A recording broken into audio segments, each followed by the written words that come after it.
Okay, guys, so it's my third time trying to record this. My little baby is still kind of up, so he kind of lit right now. It was my fault. Let him take a longer nap than usual. But third time's the charm, right? So this is actually a prophetic dream. And in the dream, I'm kind of going to go straight into the word so that I can move forward with this. So in the dream, I was talking to actually my kingdom spouse, and me and him were like hanging out or whatever. And then in the dream, somehow Elise Marie, if you don't know her, make sure you follow her on YouTube. She pops up. She pops up in the dream, and she starts basically speaking about the counterfeit and how she's making traps, or she's doing like some shady stuff on the side, right? And I didn't know what this dream meant until earlier today, where I kind of got confirmation about it, right? And in the dream, um, I walk away from my kingdom spouse really quick. I think I was going like to get fruit from like this little concession stand or whatever, and I went to talk and stand in front of Elise. And as I'm walking away, I can hear another female's voice. And basically, long story short, in the dream, she is basically trying to um, assassinate my character while I'm not there, right? She's basically making up lies and spreading rumors and stuff like that while I'm not there, um, while I'm not right there by my kingdom spouse, or right there to be in the conversation, right? And after that happens, I then go over to like the concession portion, where I'm met with like these little like baby looking crocodile things are walking around, and then one of the baby crocodiles bites me on the foot, or on the toe, um and after that I believe I wake up from the dream. So immediately I get up, because I know, for one, when something bites you in a dream, it's normally, I'm kind of going into the interpretation now. The dream was kind of straightforward. So a lot of you guys will, or you're already dealing with this. You're going to be dealing with either people coming to you telling you stuff about your spouse, or people going to your spouse and telling him things that are not true, right? Or them trying to basically assassinate your character. Now, I've dealt with this already. It doesn't bother me, because at the end of the day, like, when God is your defender, like, you don't have to argue, you don't have to defend yourself. Like, literally, God will do all that for you. And if I learned anything about God, is that you're covered. Like, you don't have to do that. Like, in God, like I said before, I released a video on this prior as well, and it was about how God defends your spouse, and if God is defending your spouse, He's also defending you, right? Um, so in the dream, I was actually bit on my toe. So when I got up and I kind of dealt with that spiritual warfare. Because whenever you get bit by something, two things are happening in the dream world. So I learned from, I want to say his name is Joshua TV, Maddie Nottage. That's actually the ministry that I'm under, Maddie Nottage, or K Fresh Fire Prayers. They're really good. Also Esther Way. It's a lot of people that have dreams that are really seasoned in dreaming and seeing in the spirit. And I learned from them that usually when you get bit by something, two things are happening. Something's either getting released into your body, or spiritually something's getting released, or something is getting taken away. So usually when stuff like that happens in a dream world, I usually pray against any virtue trying to be stolen, or pray against anything being released, any venom, any demonic toxic venom being released into my system that's unlike God, right? And that venom can be it doesn't necessarily have to be like something, a spirit of infirmity or anything like that. It can be literally like spiritual things that will basically take anything opposite of the fruits of the spirit. is basically how I'm explaining this. It can be taken away from you, right? So I pray against that when I get up. And the dream is kind of straightforward. So there's really, you guys, is really not much interpreting to be doing. This dream was really straightforward. Shout out to Elise, who God used in the dream. God does often bring other prophetic people in my dream to just confirm things. And she was actually in her normal state. It was almost like she was making a video and I was watching her, and she was talking about the counterfeit is setting traps. The counterfeit is basically talking about you. And I could hear, but the thing is, I didn't see what was going down, but in the dream my back was turned and I was walking away towards the concession stand to get food, and I heard a voice in the background speaking ill of me, right? I heard a voice in the background saying these things about me, right? So just a heads up, guys, when God brings these marriages together, like God has always showed me in my dreams that my kingdom marriage was going to have a lot of, I would say, gossip around it. Whether it be, I've had dreams of people, trying to come to me about my kingdom spouse. I have had dreams about people going or gossiping about me to my kingdom spouse, or like even just me and my kingdom spouse being together, just enjoying each other. There are always people like on the sidelines gossiping or mugging me, or just some stuff that concerning that. So the Lord has always shown me that there was going to be some type of there would be gossip, right? And most of the time it's just the enemy creating trying to create chaos around kingdom marriages in order to infiltrate and basically mess stuff up. At the end of the day, God God is in control, right? You don't have to worry about the gossip. You don't have, even if people come to you about stuff, like, you can trust the person that God has put you with, or he has deemed, okay, that's your person. And you don't have to be afraid of this stuff. Like, I've literally had people try to come to me concerning stuff. Listen, y'all, this is just all this stuff is really just confirmation to already what God was showing me. So be prepared, like, for that. Some of these a lot of these marriages, a lot of you guys are gonna have to like go undercover. Like, I know for a fact, yeah, there's just certain measures that me and him will take concerning like our kingdom marriage. Just not only to protect what God is doing in us, but also to protect, just the relationship itself. Because there are some people that are going to think that he doesn't deserve you. And there's going to be some people that think that you don't deserve him. And the enemy will use anybody that's making themselves available to be used by him. Okay. And sometimes, like, hurt people. So you just have to pray for people and just use wisdom. And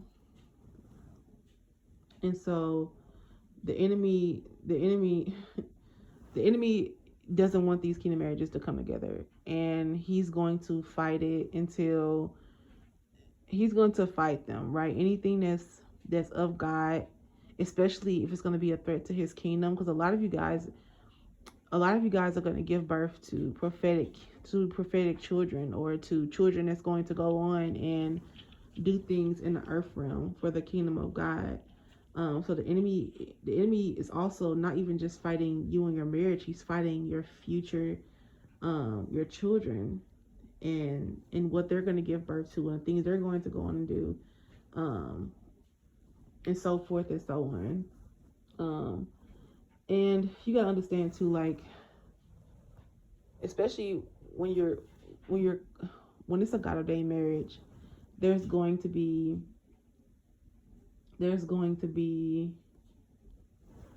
pushback.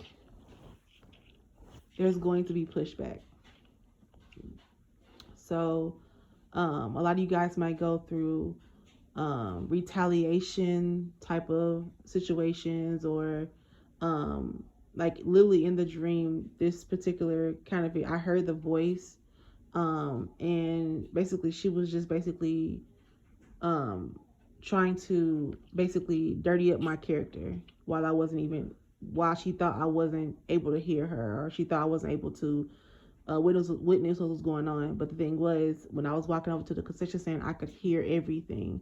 And then I was talking to Elise, and Elise was saying stuff about the counterfeits, and she's talking about you, and she's spreading rumors and stuff like that, right?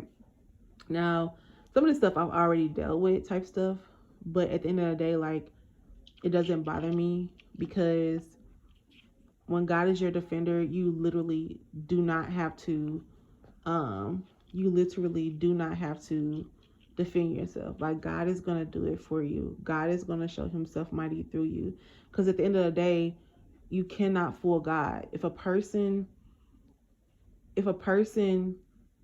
is not doing right in the sight of God, do you think that God is going to bless them? Do you think that God is going to prosper them? No. God is a God of order. You can fool and manipulate anybody else, but you can't do that with God. You can't manipulate God. And that goes for you guys. Like, God will literally defend you. God will begin to do things in your life that will make his presence known in your life. So you're not going to even have to defend yourself. And it's not even good to go back and forth with those kind of people, because at the end of the day, like, those people are loved by God as well. And God wants to heal them. God wants to help them. But at the end of the day, like, you can't do anything about, what God is deciding to do in your life. You can't do anything of, like, if God wanted to give you that marriage, God wanted to give you those blessings. It was God's will that those be yours, right? And when God blesses you with those things, walk in those things with the full confidence of God. Walk in those things. If God has given you that marriage, walk into that marriage with the full confidence of God. Like, if God is giving you those blessings, like, walk in full confidence of that, because God, he finally went to sleep. God is not a respecter of person. He's a respecter of obedience. So you don't have to worry about that stuff, y'all. Like, literally, God is going to defend you. And the thing is, your spouse already knows what's up. Like, God has given him dreams. Because even in the dream, like, I didn't hear my spouse say anything per se. But at the end of the day, like, when I was at the concession, I believe, like, we kind of met back up, right? So it didn't even phase what we had going on. Like, me and him both knew where this was coming from. Me and him both knew what was up. And the thing is, like, God, like, whether you're dealing with, like, a mother-in-law, or whether you're dealing with, like, a counterfeit or a situation, right? Or, something like that. Like, those things are going to come up. You don't have to defend yourself to your spouse. The best thing to do is just to kind of stay out of it, because it's going to look like a bunch of he say, she say. But when you step back and you don't try to manipulate the situation, and you allow God to just speak for you, when you allow God to defend you, you basically sitting in a place of rest while God does the heavy lifting, right? And then, then when it's all said and done, the Lord will bring that person that clarity. There were lots of times, y'all, when I was going through seasons like that, like, where the Lord told me to stop speaking. He told me to stop defending myself. He said, stop explaining myself. He literally told me to be quiet. He said, just continue to work on things that I put in your hands, continue to move forward. And he said, I'll be the one to clean this up. I'll be the one to deal with this particular thing. I'll be the one to deal with what's going on here. And at the end of the day, like, God will bring that favor. God will bring that clarity. God will bring all those things to you. So you really just get to sit back and just chill, and just continue to work on the things that God has put in your hands to work on, because the show doesn't stop just because adversity comes. Like, no, you continue to pray for your spouse. You continue to push forward. You continue to mature and grow in the things of God. And and you keep going. That's the whole thing, just to keep going, right? And you don't listen. These men, these women, they hear from God. They can hear God. They can hear God. So listen, like I said in the previous couple videos, God doesn't need your help. God doesn't need your help, because when you put your hand in it, it's gonna look like a bunch of chaos, right? But if you quiet and step out of the way and you allow God to step in, you give him room. You give him room to show you as to show himself as your defender. And I'm hearing that song by Rita. I don't know if I'm saying her name right. Is it Springer? A Sprinter? Sprinter? And it's called Defender. And that's the song that's in my head. You go before I know that you've even gone to win my war. You come back with the head of my enemy. You come back and you call it my victory. Oh. And the Lord shows me a specific number every time. And y'all, I've just been seeing the number that he shows me for victory. I've been seeing it everywhere. And God, I always see this word when victory is close. Like, yeah, like I said, I've been feeling like this overjoyous for like the last few couple of weeks. Like I've been feeling like this overjoyousness, y'all. This overjoyousness. And it's been blessing my soul. Like, yeah. Like I thought I had joy before, but this is just this double overflow of the joy of the Lord that's been blessing me. It's amazing. It's amazing.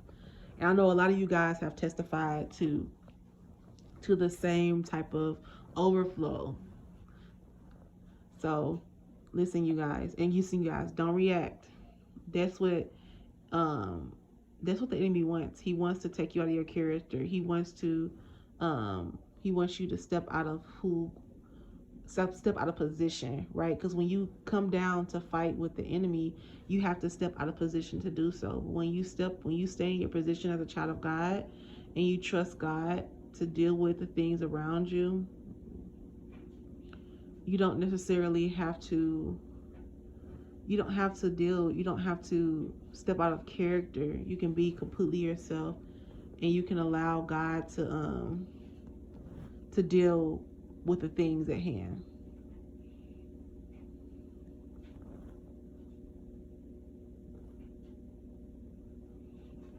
So with that being said, guys, I love you guys. Be blessed and know that God fights for you. Oh my gosh. Yeah, I have witnessed how God has fought for me in so many situations, and I wasn't even there. Like, God would show me things that was happening behind the scenes that he would show me things prophetically of things happening behind the scenes. And I just remember saying, oh, okay, that's fine, God. Thank you for showing me that, right? You praise God. You thank you for showing you that, right? But the thing is, when God exposes something, that means he's getting ready to deal with it. So whenever God has exposed, whether it been like me getting deliverance, exposed like a demonic spirit, or exposed people that were conspiring against me, or persons that were conspiring against me, the crazy thing is he's always shown me. And after he's shown me, he's always dealt with it. So if God is bringing this revelation to you, or if God is confirming this word to you, he's getting ready to deal with it. I'm a firm believer that God is not going to God is intentional. He's not going to expose something. He's not going to address something if that's not the case, if he's not going to deal with it. Like this, we don't serve a God that just does stuff just to does it. I say just to does it. just to do it. Like, no, like that is not. No, our God is a fire, and he deals with the things that are out of our control. Listen, you don't need to argue with your mother-in-law. That's out of your control. Allow the Spirit of God to arrest your spouse for him to deal with it, right? That's his mother, right? You remain respectful, you remain loving, you remain kind. If let's say, for instance, that the enemy is using a counterfeit, right, to lie to whoever, right? God, let God arrest the spirit of your spouse and let him deal with it, right? It's just like if I was having, this is just like if my if I one of my past counterfeits, right, was coming and trying to lie to me about my spouse. Like, no, no, I'm gonna shut that down, because I know for a fact that's not true, because what they're saying is contrary to what God showed me about my spouse, right? So the biggest thing is just to allow God to fight for you, because if you're fighting and you're putting your fists in there, there's no room for God to jump in. You have to. God is showing me a vision right now of wrestling.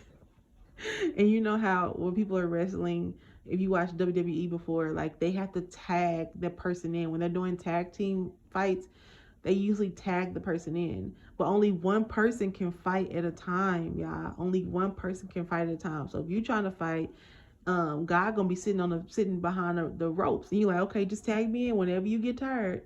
He said, because you're gonna get tired because you're fighting in your flesh. You're gonna get tired. Eventually you're gonna get tired. Right? So, and there was in the video, it was almost like a desperation. Excuse me, in the dream, it was almost like a desperation in her voice. Like she was desperate to spread, to basically to break us up, right, or to cause division or to cause confusion. Like that was in the dream. That's what she was doing. And I mean, when I woke up, I was like, what was it about? And I was like, okay, that was kind of straightforward. God is kind of dropping like it's exactly what you saw. So yeah, when God started doing these things, if it's not already happening, because most of you guys, mm, I'll save that for another day. But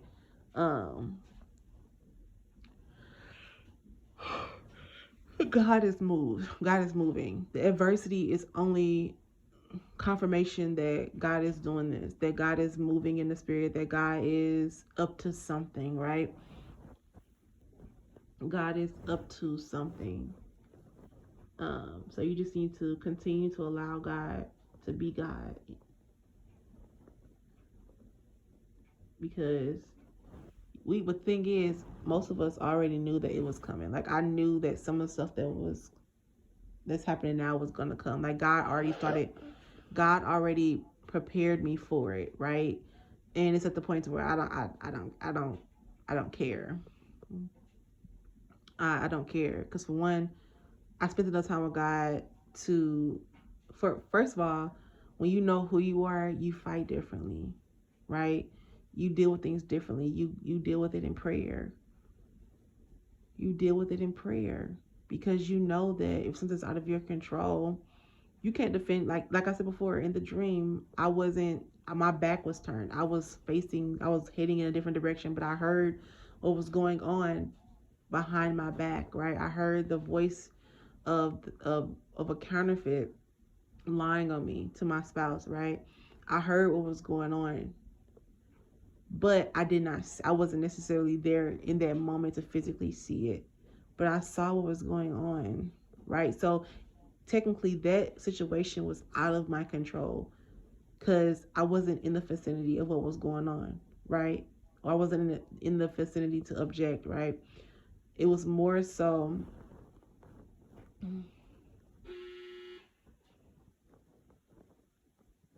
So it was more so. Um,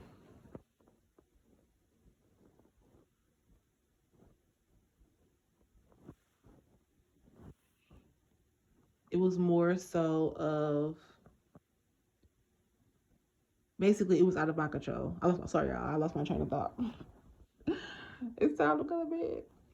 But anyway, you guys be blessed, man, and y'all continue to walk in everything that God has for you. Listen, God chose you, and be okay with that. Be okay that God chose you.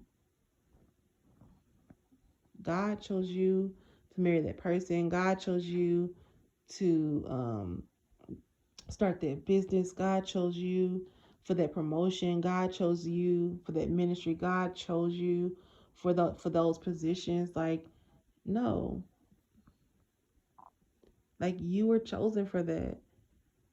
And it's not because we're such, much. It just be simply because the Lord, in His goodness and His loving and kindness, thought so much of you to put you there for his glory, for his purpose, for his intentions, because he can trust you, right?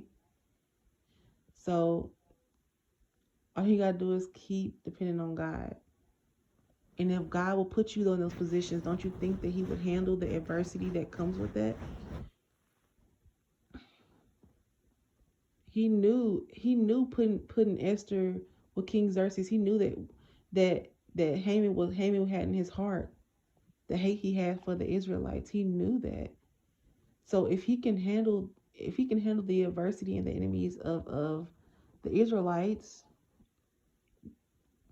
most certainly he can do the same.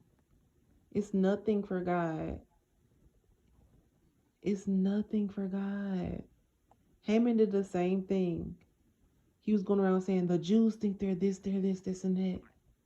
Right? So he was just like, let's conspire against them. And the same pole that he built for the Israelites, he was impaled with the same pole.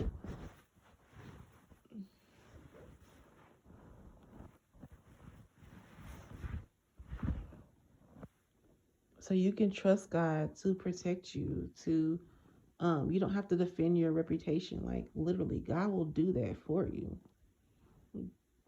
I'm a living witness, y'all. I'm a living witness. There was a season where God was like, "Be quiet. I'm gonna deal with this." And yeah, for me that was hard, cause especially when you know people lying, and you bold. Cause I'm bold enough to at people. I'm bold enough to say names, and God was like, "Don't you do it." God, listen, y'all. I'm not telling y'all. I'm telling y'all something that I've lived through. God was like, "Don't you do it." And I was like, "God, you know I got it in me. You know I'm about that life.